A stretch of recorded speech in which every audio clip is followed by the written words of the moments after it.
I'm sure my mother was probably go on MSNBC tonight and said, my son, Jesse Waters, made a joke about Kamala Harris being manhandled by generals in the Situation Room, and he has desecrated the memory of our grandfather. MAGA Fox News host Jesse Waters made a comment about Vice President Kamala Harris on live TV, which was so outrageous that not only did it offend two of his Trump-supporting co-hosts, but he publicly admitted that his own mother might call into MSNBC to publicly shame him.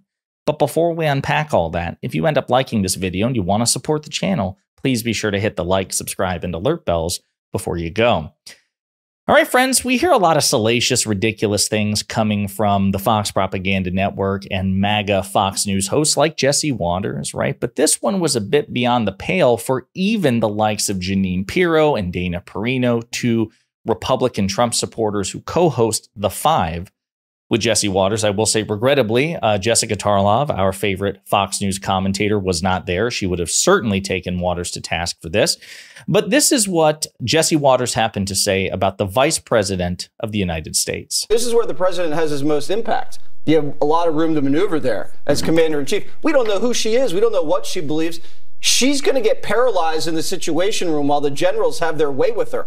Right now, Jesse Waters. Jesse, I don't like that. Figuratively, again. Take it back. Have their way with her. Control her. Not in a sexual way. You now. So again, a comment which was so off-putting that Jeanine Pirro, who despises Kamala Harris, and Dana Perino were so outraged enough that they felt the need to scold him on air. And Jeanine Pirro even said, you need to retract it. Take it back.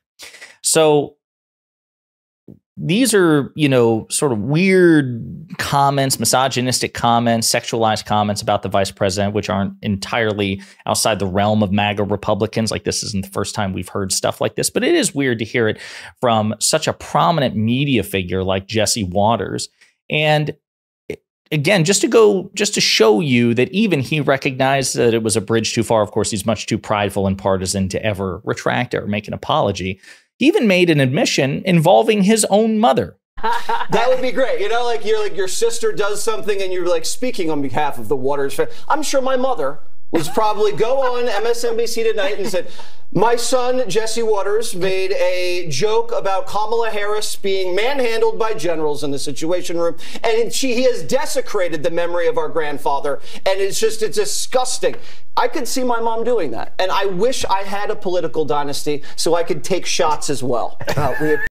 So, again, we talked about this in previous videos, but Jesse Waters' mother is actually a Biden-supporting, Harris-supporting Democrat. She loves her son, clearly unconditionally. That's an unconditional mother's love there. And she's actually, when Tucker Carlson left Fox News or was fired from Fox News and Jesse Waters effectively became his heir apparent, she actually phoned in to his show and wished him well while also scolding him for his dishonesty and bias. You know, it was actually kind of a touching moment seeing a mother's love for her son, even though that son is Jesse Waters.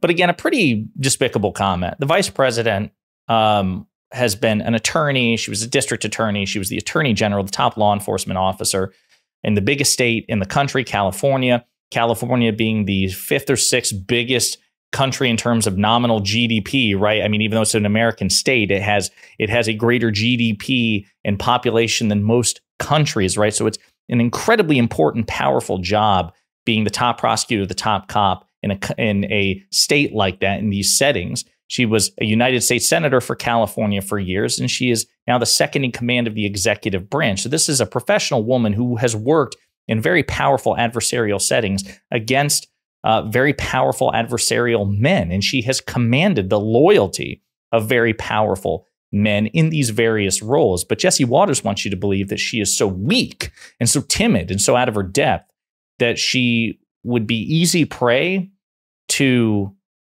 the military. Again, she's the vice president now. She sits in the Situation Room with President Biden. She's attending cabinet meetings. She has met military commanders. She has conversed and debated and received briefings from intelligence officers. She has worked with the chairman of the Joint Chiefs of Staff when advising the president. So by what basis does Jesse Waters have, even if we take the comment, or rather his explanation for the comment. Oh, I wasn't meaning anything sexual there. I wasn't making any sort of like off-color remark. I was just suggesting that she would be too timid to withstand the scrutiny of, veteran military officers. What evidence does he have for that? He has none.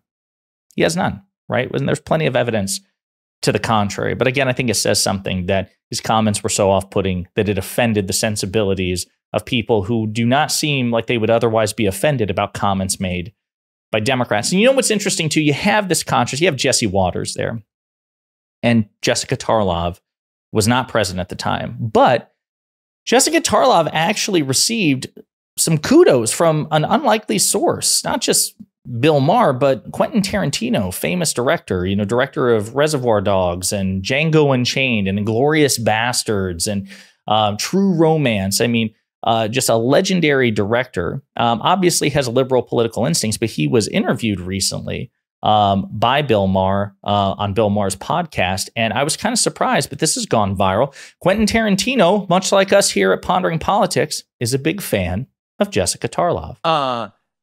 Yet.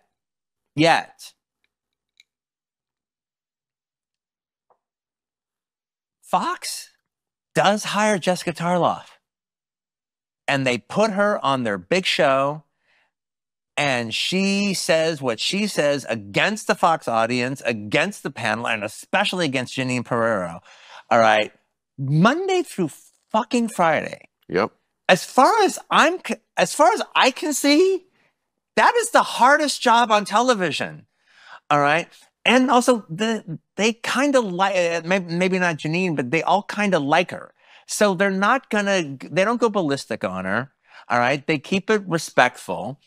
And so here's the thing. One, she's kind of amazing. And I think it's one of the hardest jobs that there is out there. But two.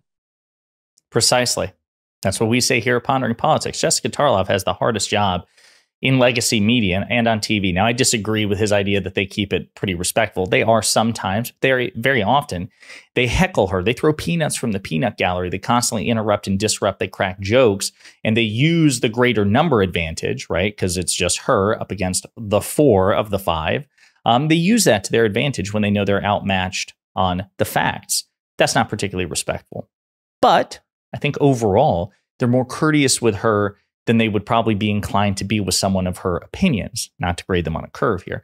I just love the fact that people recognize the brilliance of somebody like Jessica Tarlov, like Marie Harf. And listen, people talk, well, Fox does that, but what about MSNBC and what about CNN? And Quentin Tarantino and others, they've complained about this. Like, there are no real Trump supporters on MSNBC or on NBC or on CNN. Well, CNN does have Scott Jennings and other conservative commentators.